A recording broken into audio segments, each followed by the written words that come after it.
ça pose aussi le problème de la gouvernance sportive. Ne l'envisageons pas en général, envisageons-la par exemple pour le CIO. Oui, car on sait très bien que le problème du dopage concerne les Jeux Olympiques, par exemple. Alors comment penser cette gouvernance et éventuellement les déficits de cette gouvernance? Oui, alors il y a sans doute un déficit de gouvernance du CO, de la FIFA et de la plupart des fédérations et des organisations du sport. On peut l'expliquer par plusieurs raisons. Commençons par la plus simple et la plus évidente. Il n'est jamais bon pour le sport de divulguer qu'il y a du dopage. L'affaire Festina aurait pu arrêter le Tour de France. Bon, il ne s'est pas arrêté, mais ça a enclenché un processus justement. Ne fallait-il pas l'arrêter? Oui, on pouvait se poser la question, ne fallait-il pas l'arrêter, justement. En tous les cas, ça a déclenché un peu plus d'efforts dans la lutte antidopage. Disons que l'Union cycliste internationale ou le CIO sont un peu moins décrédibilisés à partir de 1999, parce qu'ils ont fait des efforts, il y a eu l'Agence mondiale pour le dopage qui a été mise en place, il y a eu les contrôles inopinés, etc. Donc, ils ont montré qu'ils luttaient. Mais ça n'est pas bon. Objectivement, ça n'est pas une bonne propagande pour le sport de voir qu'il y a des gens qui se dopent pour faire du sport. Cela dit, il y en a qui se dopent ailleurs aussi. Mais le sport, c'est un produit. Pour le vendre, il ne faut pas qu'il soit trop mauvais. Alors, ça, c'est la première chose.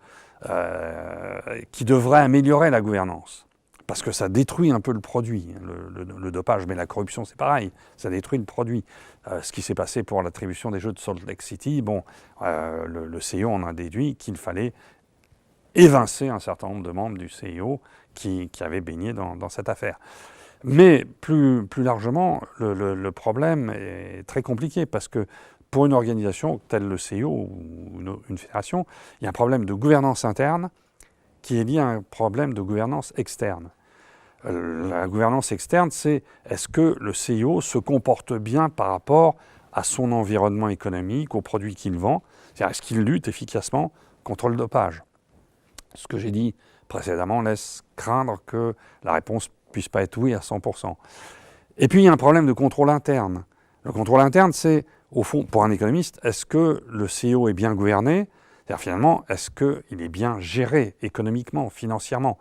Alors, le problème avec le CIO, c'est que ce n'est pas un organisme qui cherche à faire du profit. Une entreprise qui cherche à faire du profit, je ne dis pas qu'elle est toujours bien gérée, mais elle cherche à être bien gérée pour gagner de l'argent. Le CIO, ce n'est pas son but, c'est officiel. Et les gens du CIO ne cherchent pas à faire de l'argent. Deuxièmement, c'est un monopole. Alors, il y a quelque chose qui améliore la gouvernance d'une organisation, c'est la concurrence. Parce que si vous avez un concurrent, que vous êtes mal géré en interne, vous allez être éliminé. Et puis maintenant, si vous êtes mal géré en externe, c'est-à-dire vous faites de la corruption, etc., de gens qui sont extérieurs à votre organisation, les concurrents vont se plaindre, vont vous intenter des procès, et vous allez arrêter de faire cette mauvaise gouvernance externe. Or, ça, le CIO, il n'a pas de concurrent. C'est un monopole.